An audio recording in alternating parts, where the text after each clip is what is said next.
পেয়েছি পেয়েছি ঠাকুর, আমি পেয়েছি তোমার অশেষ করুণা, আমি পেয়েছি তোমার দয়াতেই তো আমার ধ্রুব আজ ব্যারিস্টারি পাস করে আজ প্রথম বাড়ি আসছে। তাই তো তার মানত পূর্ণ করবার জন্য আমি আমি তার উদ্দেশ্যে গাই, প্রভুজি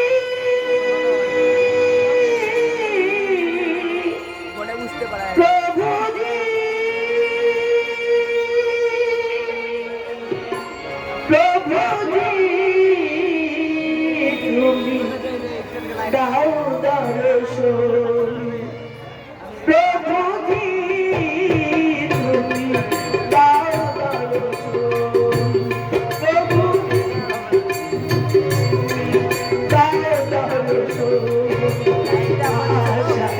আশা জেগে আছে মোরে দুটি নয়ন, আশায় জেগে আছে মোরে দুটি নয়ন, প্রভুজি তুমি দাও দর্শন, প্রভুজি তুমি দাও দর্শন।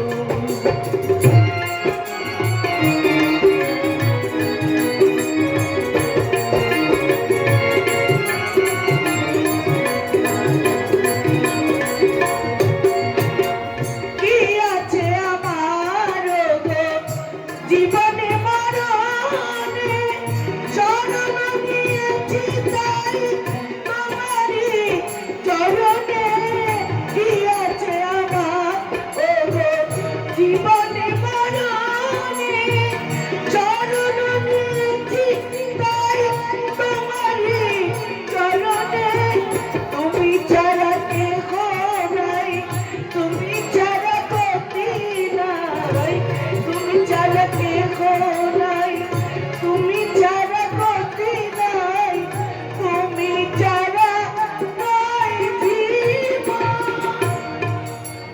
প্রভুজি তুমি দাও দর্শন, প্রভুজি তুমি দাও দর্শন, প্রভুজি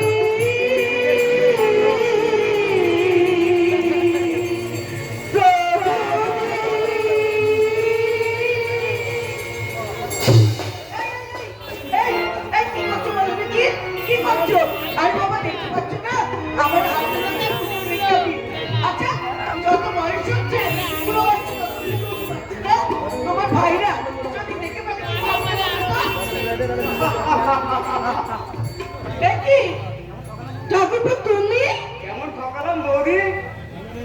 কি কথা তাই না? কি মেজ ঠাকুর তুমি? হ্যাঁ আমি অবাক আছি তাই না বৌদি? আমার কোনো কারণ নেই, তোমাদের ধর্ম কোনোভাবে পাল্টাই নেই। ভালো আছো তো বৌদি?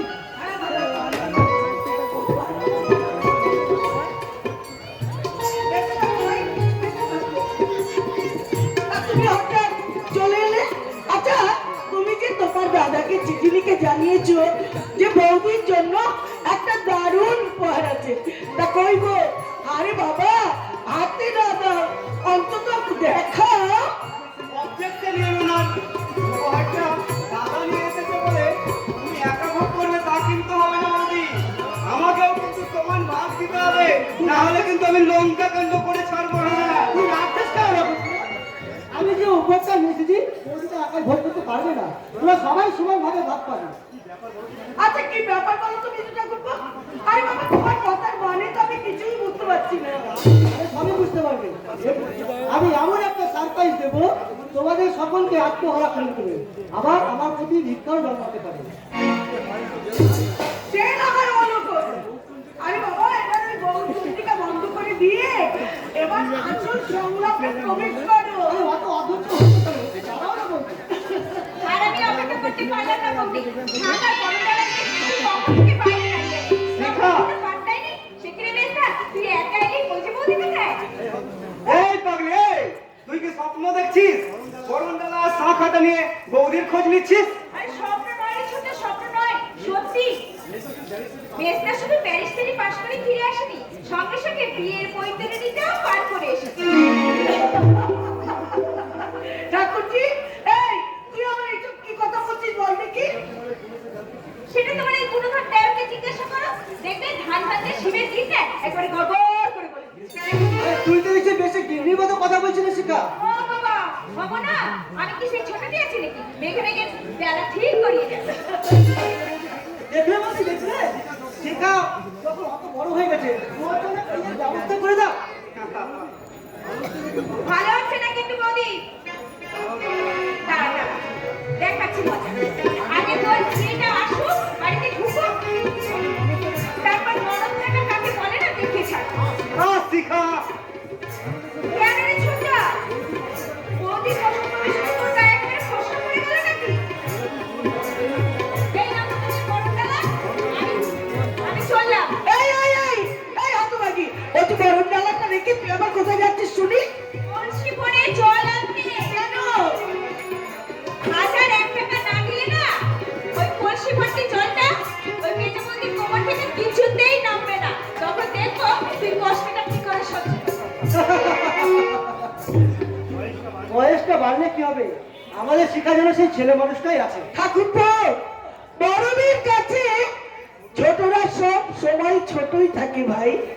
হ্যাঁ, যেমনি তুমি আর নক্ষত্র, ওরা ওরা যতই বড় হও না কেন, বড় আমার হবি। কাছে আমার কাছে সেই তোমরা শিশুটিই রয়ে গেছো। বুঝলি তাই তো আমি তোমাদের নিয়ে অনেক কি ভাবছো বৌদি? ভাবি, অনেক ভাবছি। কি আরে ভাবছো? ন্যাকড়া, আরে বৌদি কি ভাবছে জানিস না? তোকে তো দেখে মনে হচ্ছে তুই ভাজা মাছটা যেন উল্টে খেতে জানিস না। আরে বৌদি কি ভাবছে জানিস? কি ভাবছে? আমাদের এই দেবী প্রতিমার মতো বৌদি ভাবছে তুই নতুন বউ পেয়ে ভুলে যাবি না তো আমাদের বৌদিকে। কি পাগলের মতো যাতা করছে নক্ষত্র? সে বলবে সে হাতে দুগাছা বালা বিক্রি করে আমাকে বিলেতে পারছে ব্যারিস্টারি করতে। সে বলতে নিজে আট পেটা খেয়ে আমাদেরকে পেট পুড়ে খাইয়েছে। ঠাকুর সে বলতে রাতের পর রাত জেগে আমাদের মাথায় ঘুম পাড়িয়ে দিয়েছে। সে বলতে আমরা ভুলে যাবো? তুই এ কথা বলতে পারলি নক্ষত্র?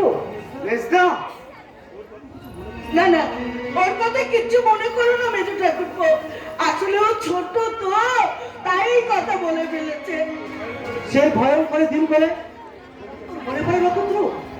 সেই দিন আমি পরীক্ষার ফিস জমা দিতে না পারলে আমার জীবনটা ব্যর্থতা হাহা করে ভরে যেত। ঠাকুরপো, কিন্তু বড়দা কোনোভাবে টাকা জোগাড় করতে পারিনি।